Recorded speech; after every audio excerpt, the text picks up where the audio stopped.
Once more, I thank God once more for the opportunity and the time and the privilege that I'm still alive as a fellow Zimbabwean who is concerned about what is going in my country.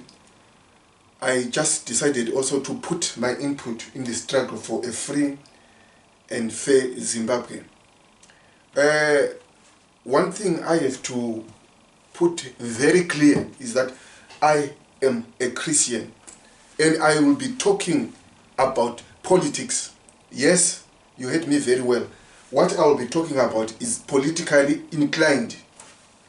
We have this misconception that when one is a Christian, they mustn't talk about politics. I don't even know where it came from, and it's wrong, and it's false.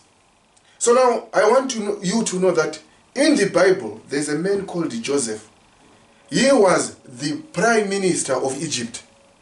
Joseph was a Christian. In the Bible, there was a king called King David. He was a politician and he was a Christian. Apostle Paul was led to a king called Agrippa in the book of Acts.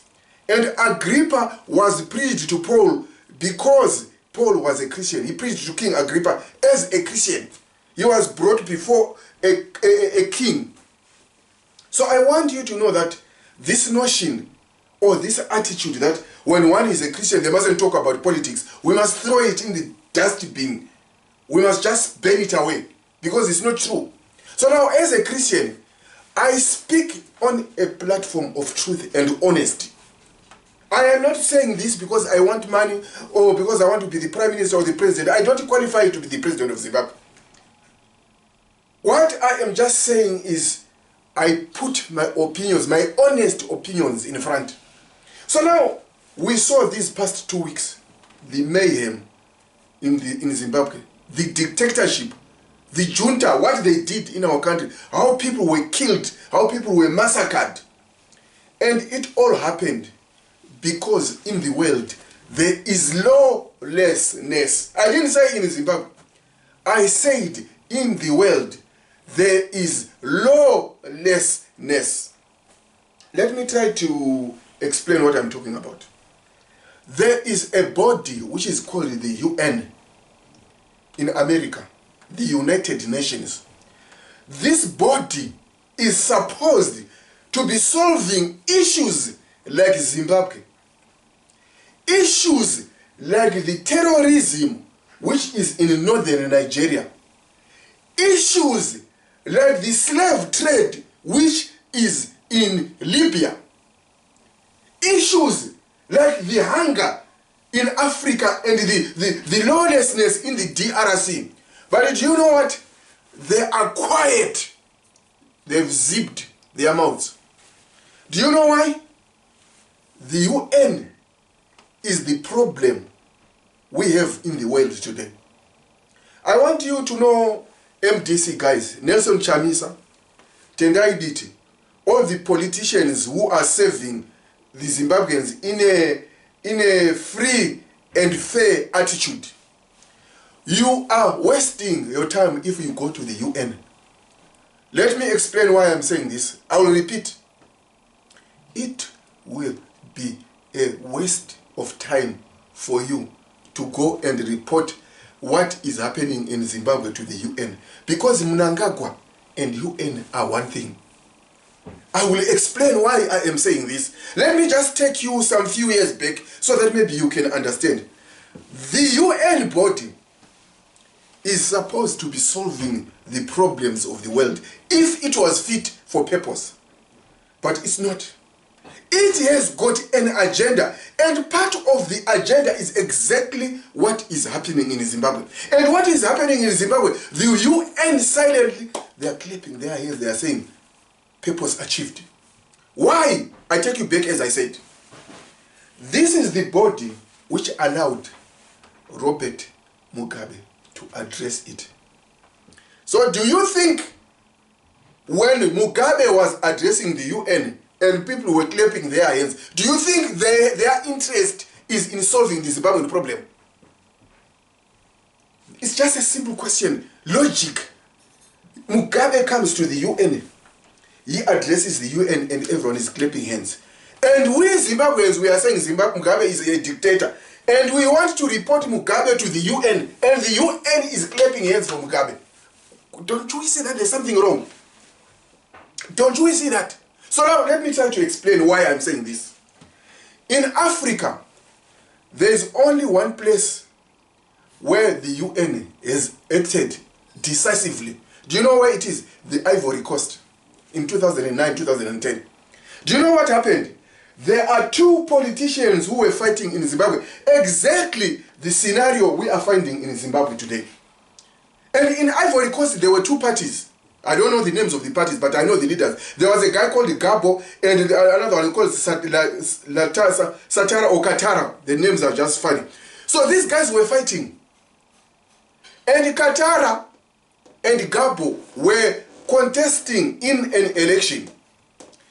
And the guy who was declared the winner by the electoral system of the Ivory Coast was the guy who was booted out. Do you know why he was booted out?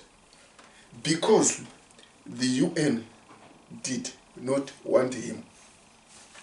Do you know why they did not want him? And they wanted the other guy. They wanted Gabo out and Katara in. Do you know why?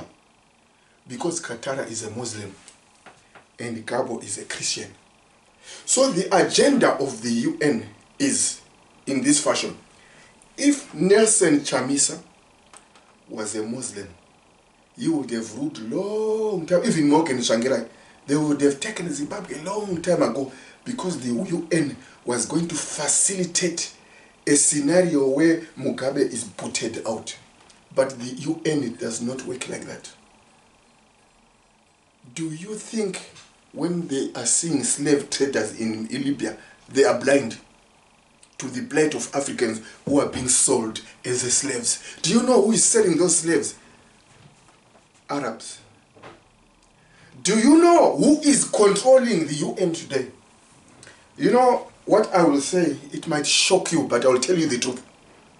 There is an agenda in the world, and the Zimbabweans, we must wake up.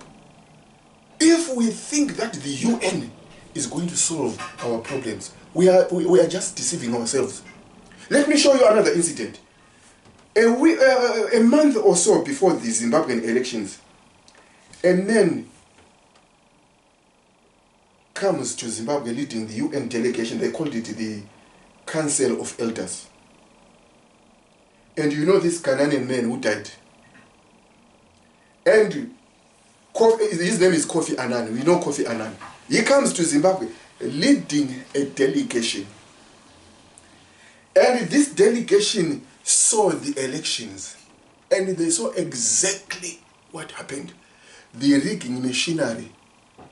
Everything which happened at that time in July last year in Zimbabwe, 2018. And they said the elections were free and fair and everything was well. And do you know whose side those guys are? They are on a Zanu PF side. And they don't want change in Zimbabwe. You know, if there are people who follow my Facebook account, you will see that the day before UN or before Kofi Annan flew out of Zimbabwe, I wrote on my profile, I said, bloodshed to follow in Zimbabwe because of Kofi Annan. And you know what? We are so blind, and we didn't even see who is using Kofi Annan. Do you know where Kofi Annan went?